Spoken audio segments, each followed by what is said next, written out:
Hello everyone, welcome to true IAS and PCS.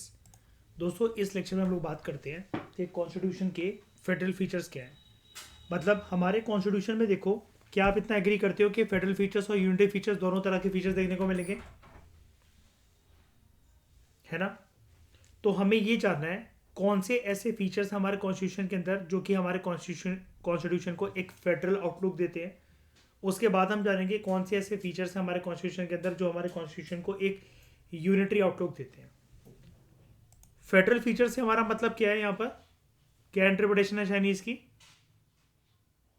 यानी कि वो फीचर्स जिसको देखने से क्या लगे कि powers are divided between state and centre. Good, ठीक है। डुअल पॉलिटी, डुअल पॉलिटी का यहां पर मतलब क्या है? कॉन्स्टिट्यूशन जो है वो डुअल पॉलिटी स्टैब्लिश करता है, जहां पर हमने यूनियन लेवल पर बना रखा है सेंट्रल गवर्नमेंट को और स्टेट लेवल पर बना रखा है स्टेट गवर्नमेंट्स को, जो कि एग्जिस्ट करते हैं at the periphery of the centre. Periphery का वैसे मतलब क्या होता है? कोई भी चीज जो किसी चीज के बाउंड्री पर या बॉर्डर पर एग्जिस्ट करे है, राइट? हाँ या ना? बाउंड्री या बॉर्डर पे कोई भी चीज एग्जिस्ट करती है उसको हम लोग बोलते हैं ये चीज पेरिफेरल है। तो चाहे यूनियन गवर्नमेंट हो, मैं यहां से दो टर्म्स पे फोकस करवाता हूं आपको, मैं बाकी सारी टर्म हटा देता हूं। सेंटर और स्टेट, ठीक है। सेंट्रल गवर्नमेंट हो चाहे स्टेट गवर्नमेंट हो, it is endowed with, it is bestowed, given, इसका मतलब बता रहा हूं मैं आपको डिक्शनरी मीनिंग। गिवन या फिर ब्लेस्ड विथ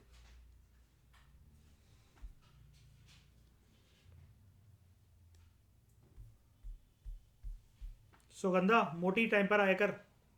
फिर तू घूमने लगी फाउंडेशन कोर्स को पार्क की तरह लेकर। हाँ, टाइम पर आया कर। ये भारत दर्शन का टूर खत्म हो गया अब तुम्हारा, ठीक है? ओ, क्यों प्रमोशन हो रहा है मम्मी का, डीएसपी?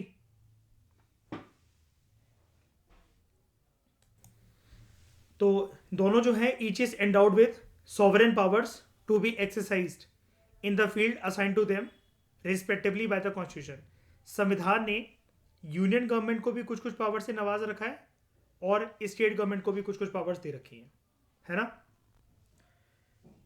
अब यूनियन गवर्नमेंट को जो पावर मिल रखी है और स्टेट गवर्नमेंट को जो पावर मिल रखी है, पावर्स का जो प्रॉपर तरीके से बाइफर्केशन है संविधान के अंदर, वो कैसे है? हमें कैसे मान लें कि संविधान में अगर मैं पूरे संविधान में श्रेय ढूंढने जाऊं तो क्या मेरी निगाह में आएगा कि यस मैं मान लूं कि powers are equally divided between, equally भी नहीं लेकिन सेंटर को भी पावर है। अगर सेंट्रल गवर्नमेंट के पास पावर है तो स्टेट गवर्नमेंट के पास भी पावर है। ये कैसे देखूं मैं पूरे संविधान के कौन से पेज को, कौन से पार्ट को, कौन से स्केड्यूल को क्या खंगालू मैं? सेवन शेड्यूल, जिसको हम लोग आमतौर पर निर्भर क्या कहते हैं? List system. इसके अंतर्गत कितनी तरीके की लिस्ट होती है? तीन, तीन तरह की। शाबाश। यूनियन लिस्ट पे सिर्फ कौन कानून बना सकता है? Centre, centre. स्टेट लिस्ट पे सिर्फ कौन कानून बना सकता है? State government. और तीसरी क्या है? कंकरेंट लिस्ट, है ना? कंकरेंट लिस्ट पे सिर्फ कौन कौन कानून बना सकता है? बोथ। श्रेया, इसकी जरा इन सबको एक एक्सटेंशन देना, कंकरेंट लिस्ट की बात को अधूरी कर, मतलब ये अधूरी बात है, दोनों कानून बना सकते हैं, बात को पूरी करना जरा। अच्छे से समझाया करो श्रेया, जैसे यार एक किसी को कोई नॉलेज ना हो तो वो उसको भी पता हो। हम पर्सनल बातें थोड़ी ना कर रहे हैं फोन पे।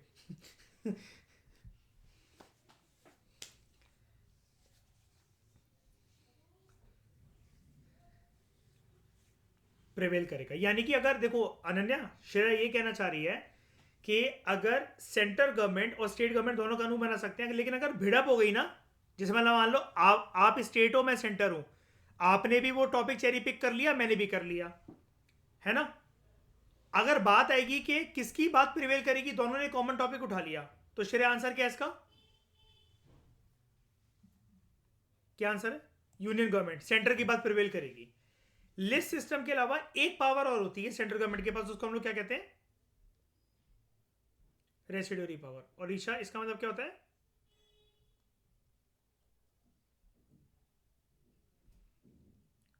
Very good. जो चीजें तीनों लिस्ट में नहीं है और कोई भी अगर फ्रेश टॉपिक है, फ्रेश मुद्दा है, तो वो रेसिड्यूरी पावर के अंदर आता है। इस पे सिर्फ कौन कानून बना सकता है? Only and only centre, union government. अच्छा, आप सबको इतनी बात तो क्लियर है ना, इतना तो जानते हो ना ठाकुराइन के सेंटर और यूनियन गवर्नमेंट एक ही चीज होती है? अनन्या क्लियर है ना इतना टर्म तो? ठीक है। यूनियन गवर्नमेंट जो है वो नेशनल इंपॉर्टेंस के जितने भी मुद्दे होते हैं मयूर, उनके साथ डील करती है। लाइक नेशनल लेवल पर डिफेंस का मुद्दा, फॉरेन अफेयर्स, करेंसी, कम्युनिकेशन, ये सब। अब मुझे एक बात बताओ, देश की डिफेंस की देश के डिफेंस का जो टॉपिक है, जो हालात हैं, वो हम स्टेट गवर्नमेंट के दायरे के अंदर क्यों नहीं सौंप सकते हैं शाइनी?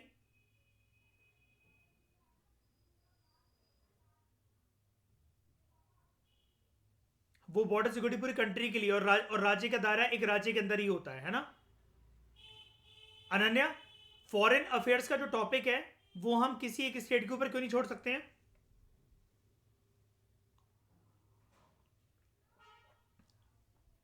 स्टेट स्टेट इंटरेस्ट को ज्यादा बेटर तरीके से देख सकता है मयूर, है ना?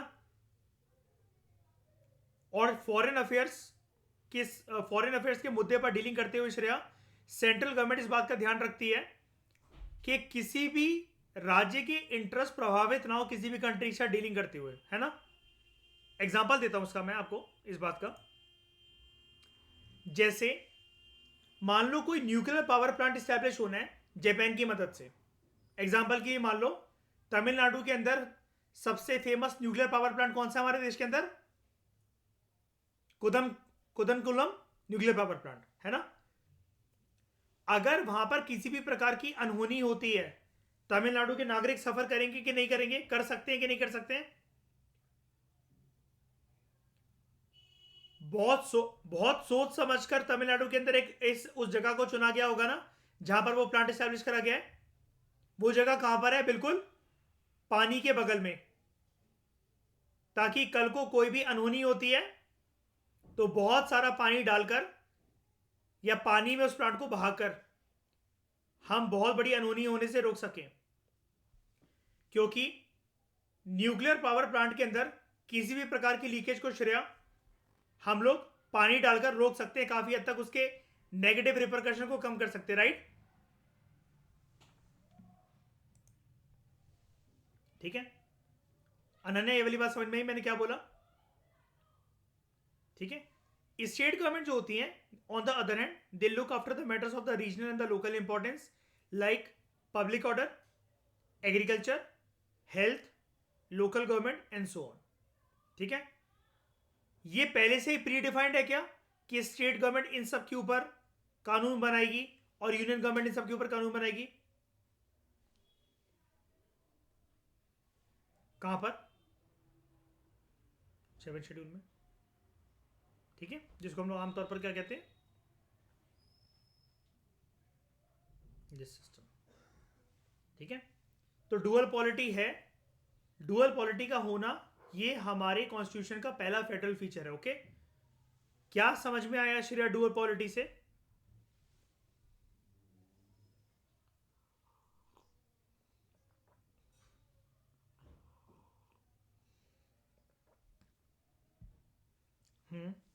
ठीक है, वो डुअल पॉलिटी है। ठाकुर क्या समझ में आता है डुअल पॉलिटी से?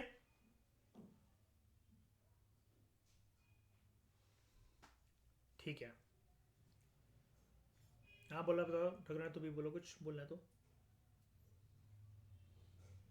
नहीं नहीं, तो भैया को छोड़ो, तुम अपना बात बताओ। हाँ,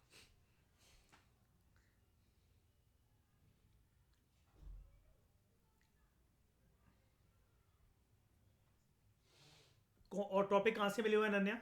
ये जो कैरियर के टॉपिक मिले हुए हैं वो कहाँ से मिले हैं? हाँ वो तो ठीक है, लेकिन क्या है वो, कहाँ पर है कॉन्स्टिट्यूशन में? अगर मुझे पेज पलटने तो कहाँ जाऊंगा मैं?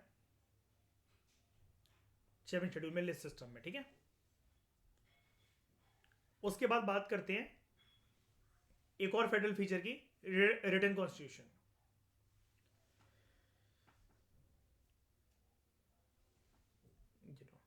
रिटन कॉन्स्टिट्यूशन, ठीक है। दुनिया का पहला रिटन कॉन्स्टिट्यूशन कौन सा था?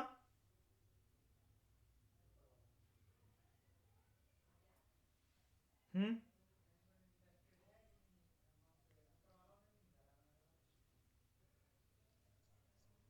यूएसए। दुनिया का सबसे छोटा कॉन्स्टिट्यूशन सबसे पहले कौन सा लिखा गया? यूएसए का। वर्ल्ड का लेंथीएस्ट कॉन्स्टिट्यूशन कौन सा है? इंडिया का। दुनिया का पहला अनरिटन कॉन्स्टिट्यूशन किसका? ब्रिटेन का। आज भी अनरिटन है क्या? ठीक है। तो इंडिया का कॉन्स्टिट्यूशन कैसा है? Written constitution. याद रखना, हम लोग फेडरल फीचर्स पढ़ रहे हैं कॉन्स्टिट्यूशन ऑफ इंडिया के। ये वाली बात हम दुनियादारी के पर्सपेक्टिव से नहीं कर रहे, वो तो बस मैं ऐसे ही एडिशनल सवाल पूछ रहा हूँ आपसे। ये सारे इंडिया के कॉन्स्टिट्यूशन के वो फेडरल फीचर्स, वो फीचर थे जो कि इंडिया को, फेडरल इंडियन कॉन्स्टिट्यूशन को एक फेडरल आउटलुक देते हैं, ठीक है, फेडरल रूप देते हैं। तो रिटन कॉन्स्टिट्यूशन, अनन्या नीचे कर दूं इसको, लिख लिया? चलो इतना ही रहने देता हूँ, हाँ देख लो। तो कॉन्स्टिट्यूशन जो है सिर्फ वो रिटन डॉक्यूमेंट नहीं है, बट इट इज भारत का संविधान, but it is also the lengthiest constitution of the world. कौन से कॉन्स्टिट्यूशन की बात हो रही है यहाँ पर? इंडियन कॉन्स्टिट्यूशन की, ठीक है। ओरिजिनली हमारे कॉन्स्टिट्यूशन के अंदर एक प्रीएम्बल था, 395 आर्टिकल्स थे जो कि 22 पार्ट में डिवाइडेड थे, और 8 स्केड्यूल थे। अनन्या इन टर्म्स में कंफ्यूज मत होना, ठीक है। श्रेया, हम क्या करते हैं, जो कॉन्स्टिट्यूशन होता है ना उसको बड़े सारी चीज़ों में बांटते हैं। जैसे हैरी पॉटर की बुकलेट की अगर बात करें अपन लोग श्रेया, तो उसकी सीरीज आती है बड़ी सारी, हर एक बुक के अंदर इंडेक्स होता है उसका, हाँ, वॉल्यूम 1 वॉल्यूम 2 3 4 करके ऐसी आती है सीरीज। हर एक बुक के अंदर मयूर इंडेक्स भी मिलेगा, चैप्टर्स मिलेंगे, चैप्टर के अंदर घटनाक्रम बाइफरकेट होगी, हेडिंग्स लिखी होंगी। इसी प्रकार से हमारी संविधान की जो बुक होती है अनन्या, वो बाइफरकेट होती है, ठीक है। उसके अंदर एक इंडेक्स है। इंडेक्स अनन्या को जरा समझाना, इन सब में से इंडेक्स क्या है? आर्टिकल, शेड्यूल, पार्ट्स के प्रीएम्बल। प्रीएम्बल एक इंडेक्स है हमारे कॉन्स्टिट्यूशन का, ठीक है। आइडेंटिटी कार्ड, किसने बोला था ये? सच्चाई के रखवाले। हाँ, एन पालकी वाला, क्या बात है, ठीक है, शाबाश। तो 395 आर्टिकल्स थे शुरू शुरू में, 22 पार्ट्स थे, 8 स्केड्यूल थे, ठीक है। एट प्रेजेंट अगर हम यहां पर इसको देखें जरा,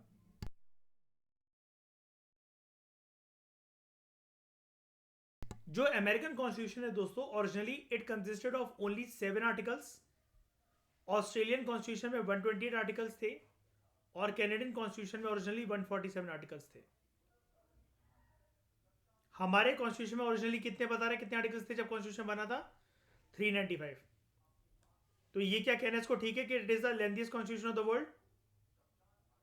बिल्कुल, ठीक है। अच्छा, अमेरिकन कॉन्स्टिट्यूशन के अंदर इतने कम आर्टिकल्स क्यों? क्योंकि अमेरिकन कॉन्स्टिट्यूशन बाय नेचर कैसा है? Very very rigid.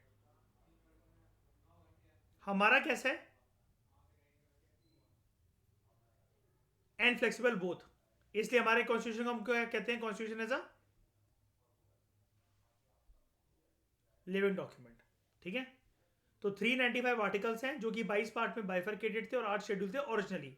आज के सिनेरियो है, हमारे कॉन्स्टिट्यूशन में एक प्रीएम्बल है, लगभग 470 आर्टिकल्स हैं, ठीक है, डिवाइडेड इनटू 25 पार्ट्स, और 12 शेड्यूल है, ठीक है। क्या है हमारा कॉन्स्टिट्यूशन, कैसे बाइफरकेटेड है? एक इंडेक्स है उसका जिसको हम लोग क्या कहते हैं? प्रीएम्बल। 470 लगभग आर्टिकल्स हैं। पार्ट कितने कॉन्स्टिट्यूशन के? 25। और शेड्यूल कितने हैं? 12। अगर जैसे इसमें के इसके अंदर किसी प्रकार की कंफ्यूजन नहीं होनी चाहिए, जैसे हम लोग बात कर रहे थे ना श्रेया, अनन्या देखो यहाँ पर, हम लोग मयूर बात कर रहे थे 7 शेड्यूल की। तो उन 12 में से जो 7 शेड्यूल है वो किसके बारे में बात करता है? लिस्ट सिस्टम के बारे में। हाँ, very good, power of federalism, यानी कि division of responsibility between union state and union government, state government and both, ठीक है। यहाँ पर थर्ड पॉइंट क्या है? ये various amendments carried out since 1951। 1951 से लेकर संविधान में अभी तक जो जो चेंजेस आए, जो अमेंडमेंट्स कैरी आउट हुई हैं, उसने लगभग 20 आर्टिकल डिलीट कर मारे, एक पार्ट 7 ऐड करा है, and added about 95 articles, 4 part 4A, 9A, 9B एंड 14A एंड 4 शेड्यूल 9, 10, 11, 12, ठीक है। ये ऐड हुए हैं आगे चलकर, लेकिन ये आपको नंबर याद रखने की जरूरत नहीं है। ओवरऑल आपको देखो करना है तो सभी कुछ लर्न करना है, ठीक है। अब आपका सवाल मेरे लिए कि सर इसकी कोई लिस्ट है क्या, कहीं से दे सकते हो कि हमें ये मिल जाए पार्ट्स और शेड्यूल वगैरह। तो यस, आपके पास जो भी बुक है या जो भी PDF है लक्ष्मीकांत की, आप उसके अंदर पार्ट 1 पर जाओ, पार्ट 1 में चैप्टर 3 पर जाओ, ठीक है। चैप्टर 3 के बिल्कुल एंड में जाओ लक्ष्मीकांत के, इसमें आपको ये रहा, ठीक है। ये मिलेंगे आपको, ये तो चलो इंपॉर्टेंट आर्टिकल्स हैं। यहाँ पर ये लिखा हुआ है पार्ट्स, पार्ट 1, 2, 3, 4। चलो ऐसे करके देखते हैं कितने पार्ट है अपने कॉन्स्टिट्यूशन के। अपने कॉन्स्टिट्यूशन के हैं यहाँ पर कितने दे रखे हैं, XX11 क्या होता है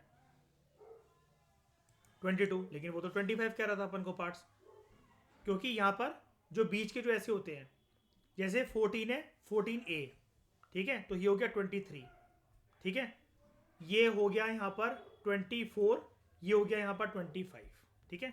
इस तरह के जो पार्ट्स हैं। उसके बाद अपन को यहाँ पर क्या स्केड्यूल मिलेंगे क्या, यहाँ पर यस स्केड्यूल भी है यहाँ पर। जैसे ये फर्स्ट स्केड्यूल है, तो अनन्या स्केड्यूल के अंदर ना हो सकता है बड़े सारे आर्टिकल्स भी कवर्ड हो। जैसे फर्स्ट शेड्यूल के अंदर आर्टिकल 1 और आर्टिकल 4 की कवरेज है, 7th के अंदर इन सारी की कवरेज है। लेकिन आप लोगों को ना आर्टिकल से ज़्यादा इन पर फोकस रखना है कि सेकंड शेड्यूल क्या है, थर्ड क्या है। वो आर्टिकल जो हैं आपको अलग से बैठ कर कि मैं एक दिन निकालूंगा, एक दिन निकालूंगी, फिर मैं शेड्यूल का रट्टा मारूंगा, फिर आर्टिकल्स का रट्टा मारूंगा। कभी भी अपना टाइम वेस्ट इन चीज़ों पे मत करना। ये नंबर्स पर क्यों नहीं करना, अपनी मल्टीपल रीडिंग्स लक्ष्मीकांत की करते रहोगे। अभी तक बहुत सारे लोग जो अभी तक मेरे साथ 1 से 1.5 साल तक जुड़े हुए हैं, 6 महीने से जुड़े हुए, उनको पता लग गया होगा ऑटोमेटिकली आपको आर्टिकल्स याद हो जाने हैं, ऑटोमेटिकली आपको अमेंडमेंट्स याद हो जानी है। और शेड्यूल के और ये जो जितने भी शेड्यूल्स भी हैं इनके ऊपर भी अलग से टाइम नहीं बिताना, आपको ऑटोमेटिकली वो याद हो जाएंगे। जैसे अनन्या आपने अपनी जर्नी जस्ट पॉलिटी के साथ स्टार्ट करी है, आपको बार बार 7 शेड्यूल बोल बोल के तो याद हो ही गया है ना।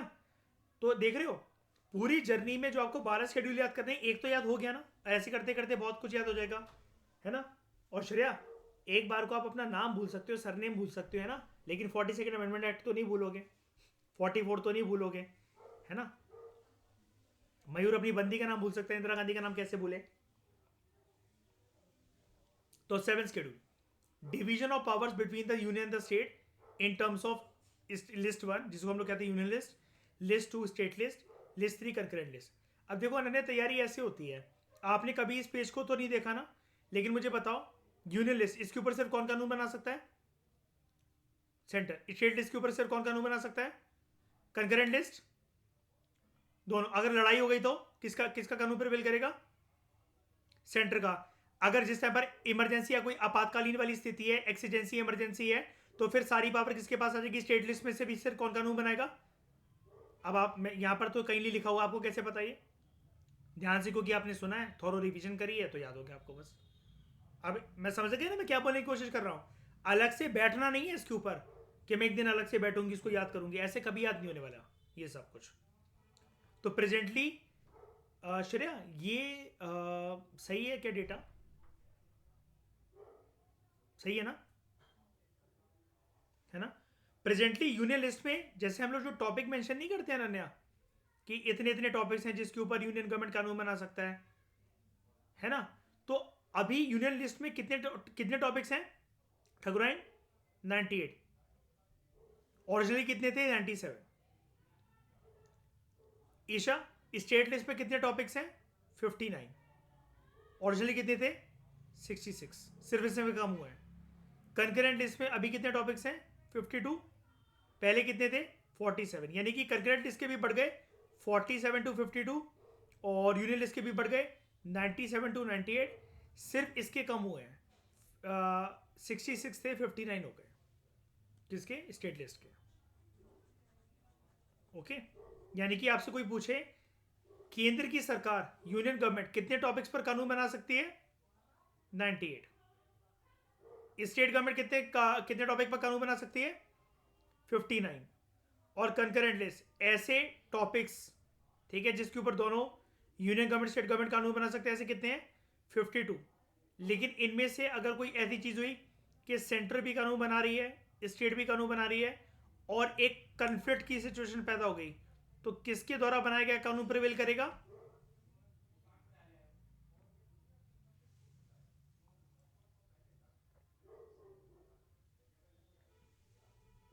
सेंटर का, यूनियन गवर्नमेंट का। गुड, ठीक है, सब कुछ सारी चीजें समझ में आई। हम वापस चलते हैं इसके ऊपर, पार्ट 2, फेडरल गवर्नमेंट।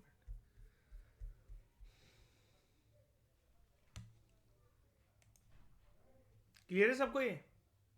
या तो कोई डाउट?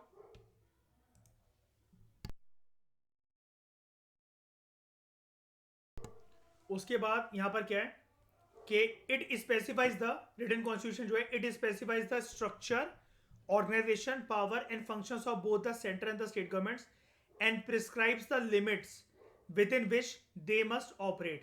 मतलब अब जैसे ऑब्वियस ही बात है, पावर रिस्पॉन्सिबिलिटीज दायरे बांट रखे हैं, केंद्र सरकार और राज्य की सरकार किन किन टॉपिक्स पर कानून बना सकती है, ठीक है।